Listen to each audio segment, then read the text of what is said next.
Buenas noches, estimados tutores y compañeros. Nos encontramos hoy 18 de septiembre resolviendo la guía para el señor Luis Ángel. Estamos acá, obviamente es un video de apoyo para que él pueda hacer el video donde debe salir y mostrar la cara. Es un video de apoyo para el señor Luis Ángel debido a mi participación como docente en algunas de las actividades de la UNAP. Entonces, voy a explicar lo que tiene que ver con el tema del simulador, de los datos y de las gráficas que nos pide ya pues en esta parte del ejercicio. Pues entonces aquí yo entré al simulador de movimiento rectilíneo y pues inicialmente lo encontramos desordenado. Entonces pues la idea es elegir un valor inicial para la velocidad con una aceleración igual a cero, ¿sí? Entonces acá nos da la instrucción de configurar, de cómo configurar la velocidad, ¿sí? Y dice que tome el último dígito de su número de documento y úselo como parte de la velocidad, ¿sí? Entonces vamos a ver, yo de todas maneras para el ejercicio quise utilizar pues el 1.8 porque la velocidad pues de uno casi pues, no me daba ninguna relevancia, entonces quise agregarle estos decimales, ¿sí? Para que hubiera como un poquito más de dinamismo en los datos. Entonces, al elegir aquí, mira, aquí tenemos la variable 1.8 y la aceleración cero, ¿sí?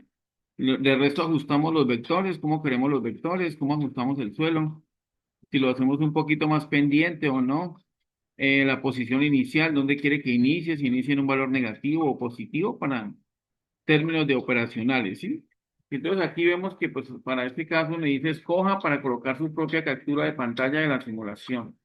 Yo tomo esta captura donde elijo estos datos y vemos acá unas filas y unas columnas donde aquí la primera fila es la del tiempo, entonces cuánto transcurre la partícula al primer segundo, al segundo dos, al tercer segundo, al cuarto segundo, ¿sí? Entonces, cuando la partícula está en reposo, pues está en reposo. Cuando en el primer segundo la partícula recorre 1.80, en el segundo 2 la partícula recorre 3.60, en el segundo 3 la partícula recorre 5.40. Sí, aquí vemos que la distancia es en metros, ¿sí? Y así sucesivamente hasta llegar a 10. Y vemos que la velocidad que yo elegí, sí, es una velocidad que él está, entonces, mire, fue constante durante todo el ejercicio, que fue lo que yo elegí acá, ¿sí? Entonces, exporto los datos, me los llevo para MATLAB, ¿sí? Igualmente para la aceleración, entonces tomé un valor de la aceleración de 6 y volví a hacer la simulación. Entonces, vemos que vemos, mira, aquí abajo se puede observar que la aceleración está en 6, la velocidad la dejé igual, y vemos que como ya el objeto tiene una aceleración, entonces los valores de velocidad ya no van a ser constantes, van a variar, ¿sí ven? Porque hay una aceleración. Y la aceleración es a razón de 6 metros por segundo, ¿sí? Entonces aquí vemos la razón de 6 metros por segundo en la casilla donde dice velocidad, ¿sí? Y obviamente, pues en el simulador le doy, exporto los datos, guardo los datos en un archivo CSV y me voy para la nube de MATLAB y los descargo, ¿sí? Entonces ahora ya vemos acá los datos que me permite obtenerlos en una tabla bien ordenados. Vemos que para la aceleración igual a cero, miren, aquí está. Y precisamente la voy a subrayar ya que me encuentro, creo que vamos a ver si me deja acá esta partecita. Vamos a ver si de pronto me dejan hacer una maniobra acá para poderla subrayar. Creo que sí.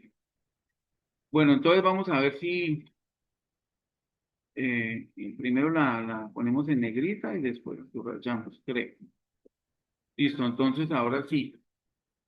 Y vemos que, bueno, entonces acá vemos con la aceleración igual a cero. Mira, aquí está la velocidad constante, aceleración cero, posición, cómo avanza y el tiempo en segundos, ¿sí? Y para la aceleración diferente de cero, o sea, con la aceleración 6 aquí está el cuadro, tenemos estos valores. Entonces ahora viene el análisis de los datos. Entonces hay que realizar unas tablas de maldad, de posición en función del tiempo, de velocidad en función del tiempo y de aceleración en función del tiempo, ¿sí? Para la primera, cuando la aceleración es cero.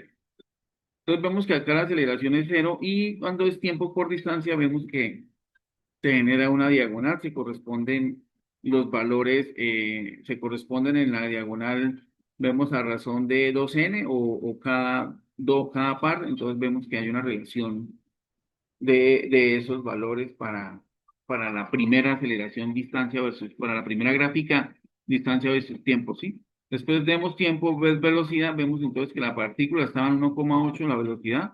Por eso vemos esta línea constante que es perpendicular al eje Y y que es paralela al eje X, ¿sí ve? Entonces este es el 1,8 que hablamos ahí del tiempo y el tiempo en segundos, ¿sí? Abajo, aquí está, aquí tenemos las dos, identificamos las dos títulos del gráfico, entonces vemos distancia de ese tiempo. Y la aceleración, vemos que la aceleración es cero y el tiempo en segundos, ¿sí? Eso es para la aceleración igual a cero. Y ya con la aceleración igual a 6 entonces vemos que distancia versus tiempo, ya como tenemos una aceleración igual a 6 entonces ya aquí cambia la gráfica porque tenemos una aceleración, ¿sí? Pues a medida que el objeto se acelera, vemos que forma una trayectoria semiparabólica sobre el eje coordenado, en este caso, que es positivo y que es ascendente en todo el primer cuadrante, ¿sí? Tiende al infinito. Entonces, también vemos acá tiempo versus velocidad. Aquí lo que estamos mirando es una ecuación lineal, ¿sí? Una ecuación lineal en donde Y prácticamente K2 es igual a X, entonces estamos mirando acá como la diagonal, no tan precisa, pero sí la miramos acá. Y la aceleración vemos que es igual a 6 es una constante, ¿sí? Y finalmente, pues ya nosotros, ya los resultados, entonces aquí está la interpretación, ¿sí? Cuando la aceleración es nula, la velocidad del móvil se mantiene constante en todo el recorrido, ¿sí? Cuando la aceleración es distinta de cero, o sea, cuando alcanzó el valor de 6 metros por segundo al cuadrado, ¿sí? Cuando alcanzó ese valor, entonces se observó que la velocidad ya no permanece constante, sino que crece proporcional al tiempo generado, ¿sí? Entonces esto lo podemos ver en una gráfica velocidad versus posición, ¿sí? Aquí donde vemos que la gráfica hace como una semiparábola, listo. En las gráficas de aceleración del tiempo, se confirmó que el valor asignado a cada simulación es una línea constante en cero para el caso sin aceleración y una línea constante de A igual a 6 metros por segundo para el movimiento acelerado. Esto permitió validar la coherencia de los datos del simulador. El uso de MATLAB facilitó la representación de la gráfica. Obviamente vemos el movimiento rectilíneo uniformemente acelerado, el MRI, y vimos algunas de las ecuaciones, ¿sí? Y considero que esta práctica permitió concluir la aceleración del factor que determina la variación de velocidad y el tiempo y por ende modifica la forma de la trayectoria, ¿sí? Cuando la distancia está afectada por la aceleración, mientras que en ausencia de la aceleración, el movimiento es uniforme y predecible. Con aceleración distinta de cero, el movimiento adquiere un carácter no lineal en la posición, es decir, genera una semiparábola sobre el eje, digamos, en el cuadrante que se encuentra representada la función, ¿sí? Y aquí están pues las preguntas finales. ¿Cómo puede diferenciar un movimiento rectilíneo uniforme MRU de un movimiento rectilíneo uniformemente acelerado? Primero, el MRU, la aceleración es cero. Y en el MRUA, la aceleración es distinta de cero, o sea, tiene un valor distinto. Puede ser -4, -4,7, -4,7 metros por segundo al cuadrado, puede ser positiva, ¿sí? En este caso, dependiendo como la veamos en el plano, ¿sí? ¿Y qué otra diferencia? En la velocidad versus el tiempo, la gráfica es una línea horizontal y aquí vemos que en la velocidad versus tiempo es una recta inclinada, como lo vimos allá, ¿sí? Y finalmente la última es en la aceleración versus tiempo se ve una línea en cero. Y en el movimiento, en el movimiento rectilíneo uniformemente acelerado, en la aceleración versus tiempo, la gráfica es una línea constante distinta de cero, en tu caso alrededor de 6 metros por segundo. Entonces, esa era como la explicación. Sobre el movimiento con aceleración constante, ¿qué sucede cuando la aceleración es cero? Cuando la aceleración es cero, el movimiento deja de ser acelerado y pasa a ser un movimiento rectilíneo. La velocidad se mantiene constante, el desplazamiento aumenta linealmente con el tiempo y la aceleración es simplemente una línea en cero. En otras palabras, la aceleración igual a cero significa que no hay cambio de velocidad. ¿Qué representa el área bajo la curva de la gráfica velocidad versus tiempo en cada caso? Bueno, en el MRU, el área es un rectángulo base igual a tiempo, altura igual a velocidad, ¿sí? Velocidad constante, ¿sí? Entonces, en el MRU, el área rectángulo es base por altura, pero está representada por estas dos variables, por tiempo y por velocidad constante, ¿sí? Entonces, vemos que velocidad, espacio es igual a velocidad por tiempo, lo que nos quiere decir.